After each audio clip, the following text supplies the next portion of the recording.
If you use a Dillard's card or a Lowe's card or any of those cards, you're financing. You had a question back there?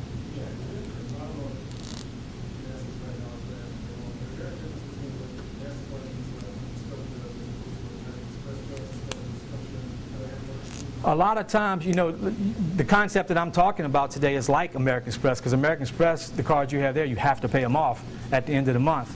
The problem with American Express is, for some reason, they don't always report to everybody's credit bureaus. So I don't, you know, very seldom do I ever see American Expresses, but you could use American Express the same way. You can use it weekly instead of monthly, but it is the same concept I'm talking about with credit cards. Say that the first illustration you gave regarding out a credit card, if you already have a credit card and you maxed it out and that deemed your credit, but thereafter you went to the 35% method of using the credit card, is it going to fix it? Fix the problem? Let's say you got this example right here. Okay. You know all these people that have foreclosures. Okay. All these people that got foreclosures, what happened is they had variable rate interest rates. All of a sudden, those variable rates hit. They didn't know, because a lot of mortgage people weren't telling people what was going to happen with them, and all of a sudden their payments doubled. Well, when their payments doubled, they had to pay these mortgage payments, so they lived off their credit cards. So they maxed their credit cards up. When they maxed their credit cards up, what happened to their credit scores? Plummet down, right? Then they went to go and refinance these houses to get fixed interest rates, and what happened? They couldn't. It all happened because of credit cards. It all started back in 2003 when the credit card industry got the bankruptcy laws changed. It all happened back then. But then they got maxed out. They didn't know that if I would just simply get my credit card down, my score will go up 100 points, I can refinance my house, get a fixed rate, and it won't foreclose. That's what I believe happened in America. Now, let's say I'm this person right here. Okay, I'm maxed out and I just don't have the money to pay that $1,000, or I don't think I have the money to pay that $1,000. But I'm like him. I know my reporting date is the 29th of the month. If I go in and I take my groceries, gas, cell phone, electricity, insurance, all my bill money, and pay my credit card now is at 0. On the 29th of the month, it reports to 0. On the 30th or the 31st of the month or the 1st of the next month, I can max the credit card back out, and I can pay for my groceries, cell phone, gasoline, insurance, right? I beat them again at their own game.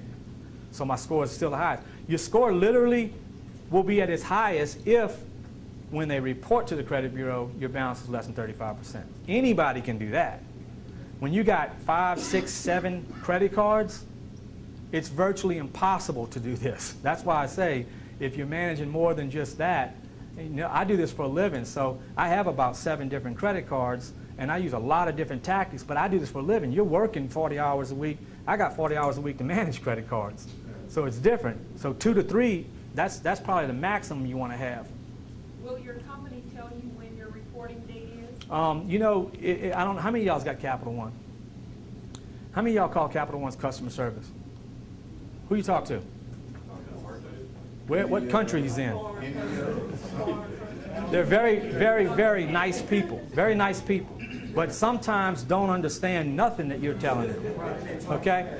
Because this is what we call a reporting date. Okay? A reporting date. They will tell you what a statement date is. You saying reporting date, and they're telling you statement date. 2 different dates. So here you are thinking that your credit card is going to report on the 20th of the month because that guy from India told you it would report on the 20th of the month, when it's really the 29th of the month, and so you're screwed up. The hard thing is finding out when are they going to report to the credit bureau. Okay? Now, everybody in here has an Experian credit report. Okay? Experian credit report. At the top of the Experian credit report, when you send those updates in and they show what's been deleted from your credit report, on the top up here is what's called a report ID. And that report ID allows me to go into your Experian and make sure those items have really been deleted and what's left on there. But also it gives me a live view of your credit report. So literally, I can go to your positive side of your credit and go down to your Capital One credit card and click it and see what your balance is. And if I go back in tomorrow and click it and your balance changes, that's your reporting date. So everybody in here can find out what the reporting date is, but it may take you 30 days to find out. And simply, I had to do that. And so what I did was I wrote the reporting date on the back of all my credit cards, and I just carried them around, and that's the way I used to do it. Now, I teach people though to stay at 35% on any given day. So as long as you say, hey, I'm going to pull my credit score in May, so right now I need to be at 35% on all my credit cards. Everything needs to be on up to 35%. It is, let's say you got a $1,000 credit card, a $1,000 credit card, and a $1,000 credit card, okay? And this one's got $1,000 on it, and this one's got $1,000 on it, and this one's got 0 on it. What's my credit score going to be? Is it going to be good or bad? It's going to be bad because I got $3,000 in credit limit and $2,000 in credit balance. I'm at 66%. So it's a combination of all revolving. So if you got a Conn's revolving card or a Best Buy revolving card, it plays into your equation. It's not just Visa.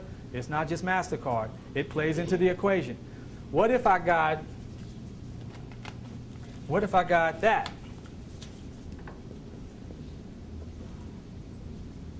I'm at 33, right? But what if some mortgage person tells me that, hey, you ain't using that credit card down there, just go ahead and close it out. So I close it.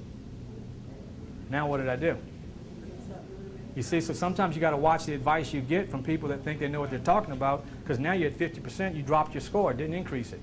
So I always tell people when you're trying to buy a mortgage, don't mess with closing down credit cards now. And just because I said I don't like Dillard's and all department store cards doesn't mean go run out and close them, because when you close them, you change that percentage. And not to mention, if you close, I had a Dillard's that I got in 1977. Now, I was only 9 years old in 1977. But I got a Dillard's on my credit report that's been listed since 1977 because there was a man with my name in New Orleans.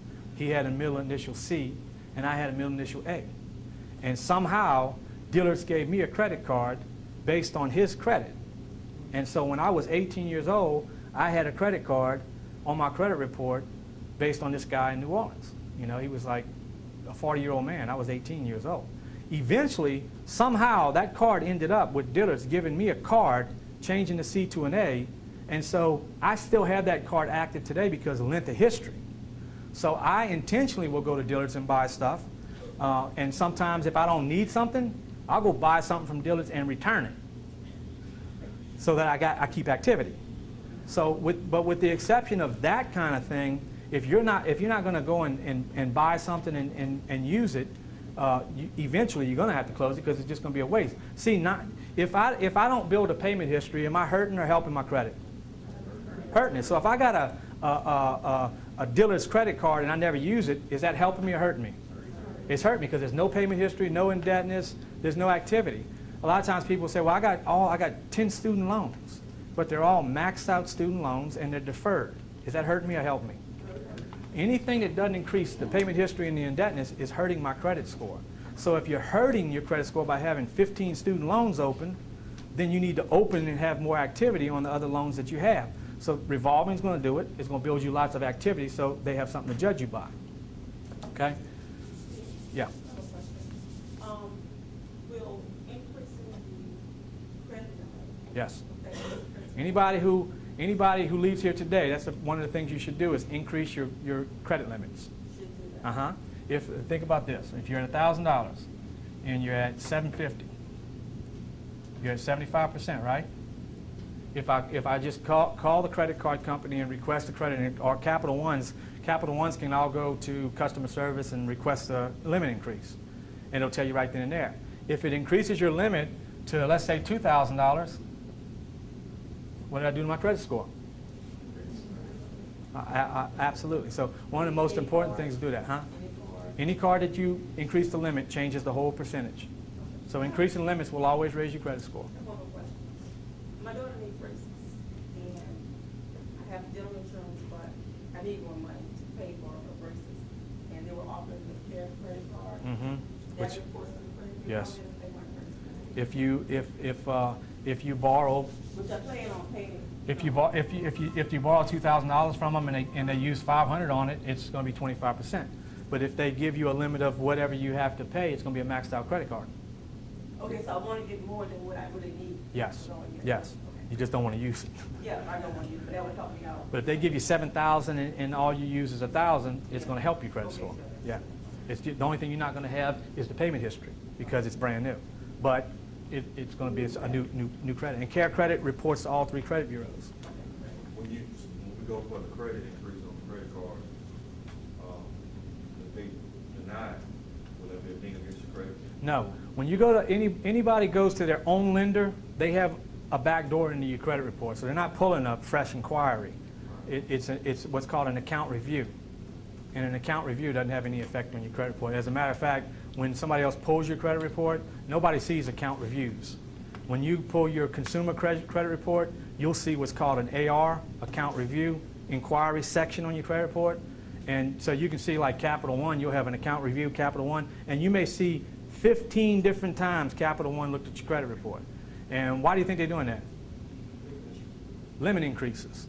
They're looking to give you limit increases. When you start using credit card the way I'm telling you to use it, they're going to give you limit increases because all they see is this person has a $500 credit card, but they're making $1,000 payments to me. So what they want to do is they want to give you the $1,000 credit card so that you get it maxed out and pay the minimums. That's where they make their money at. They don't see what you're doing. They have no idea what you're doing. They're not looking at your bank, your statements or anything and seeing, oh, this person's paying their credit card off weekly. What they see is this person's using $1,000 and we only gave them $500. Let's get them maxed out and make them pay the minimum the rest of their life. So they'll keep doing this. You just have to be disciplined enough that whenever you get a $4,000 and $5,000 and $6,000 credit card, you don't go out and buy a car with it. All right. Anybody got any questions about that so far? That's for unsecured, right? Not for secured. Credit cards? They'll increase it or they'll be lower. No, yeah. If it's a secured, now after using the secured for a while, after using for about 6 months, you might want to call up the credit card company and say, hey, I've been using the credit card for 6 months. Can I turn it from a secured to an unsecured? If you turn it from a secured to an unsecured, they'll send you back your deposit, and then you the same thing. Huh? Sometimes he's right. Sometimes credit card companies will not turn a unsecured into a secured, or I'm sorry, a secured into an unsecured. And Orchard is one of them. But a lot of credit card companies will turn it into a different one. So does it matter what your interest rate is on your credit card? No. It doesn't matter. As long as you're using it this way, it doesn't matter what your credit card interest rate is. Okay. Before I move on to installment loans, does anybody have any questions? Whenever you go and apply for the credit card and you get it instantly, like you said, we can go to the website and apply for the credit card, do they look at your FICO score number? Is that the number that they look at to determine? When it's rebuilding credit, no, because they know you got a low score. When it's like Capital One or Orchards, they're rebuilding. They're just looking at something within their own system, and I really couldn't tell you what they look at because they give them out to. I've had people that's had charge off Capital One credit cards, and they got a Capital One credit card. So I don't know what they're looking at. Okay, let's talk about installment loans now. Again, with this section, you need to go back and look at the DVD because I use the DVD on budgeting to coincide with how I use credit. Grocery, cell phone, and gasoline actually has an envelope system. My groceries is put into an envelope, like you can imagine if this was my grocery budget. What I do is I use my credit card all week long, and then I come back and I take the money out of my envelope and I put it in my credit card envelope. If you came to the seminar and when you go back to seeing that DVD, you'll see that's how I make sure I don't spend my money that I'm using for groceries on something else. That DVD is available. It'll be available second week in May. Second week in May. Okay, so some of the things we're going to use on installment loans are the same thing. It's going to be money that you use. How many of y'all go on vacation every year? Ain't many people. You know why you don't go on vacation? Because time vacation comes, honestly. Isn't it because you don't have the money? Because by the time it comes, you didn't save for it. And so one of my strategies is to, it's easier to come up with $130 a month than it is to come up with $1,500 all at one time. Everybody wants to go on vacations, but by the time vacation comes, no money there. So you got to plan for it. In the budgeting system that we talk about in that DVD, it talks about spending $131 every month to go on vacations. And so one of the installment loans I use is with Whitney Bank. Whitney Bank. Now, anybody in here can use this right now. You don't have to wait 6 months down the road to do this. You can do it right now. Monday, you can go into the bank and you can do the same thing I did. Whitney has what's called a $1,500 CD. Now, all banks have CDs. CDs earn you interest. When you put money into a CD and you pay your monthly pay, or you set the money into a CD and let it set for 12 months, at the end of 12 months, it's going to be worth $1,500 plus the interest that it paid you. Okay? If you put $1,500 into a savings account, 12 months later, you're going to have $1,500 in the savings account. No money. Didn't pay you any money. The difference is if you put $1,500 in a savings account, you can take money out anytime you want. If you put $1,500 into a CD for 12 months and you take it out, you get penalized. So you don't want to take the money out of a CD. So what you want to do to create a loan, create credit, because again, we want more payment history, more indebtedness, we want a major lender, and we want some new credit. So everybody Monday can go down to Whitney Bank, take $1,500, put it into a CD, and then borrow $1,500 against the CD. So all you're doing is you're going to the bank, put $1,500 in, and you're borrowing right against it immediately. Is everybody here going to get approved? Yes. I'm not going to suggest you to do something that's going to get you turned down, okay? So everybody's going to get approved for it. Now, did I create a loan? Yes. Is it going to report to my credit bureau? Yes. Is it going to give me payment history? Yes. Indebtedness. And the loan is going to cost me $131 a month for 12 months. So I'm going to build up 12 monthly payments. Is it costing me $131? What's going to happen with that $131? I'm getting it back, right? I'm putting money in savings every month. In savings every month. In savings every month. Everybody goes to church on Sunday, I hope? Anybody ever read Proverbs? Proverbs says, as a passage, it says, the debtor becomes slave to the creditor. When you borrow money for a car and you're sick and you have to go to work to pay for that car, that's what that means. You become slave to the creditor. This is different. This is building credit, but also it's building savings. If I don't want to do the $131, I can close the account out and I don't have to do it.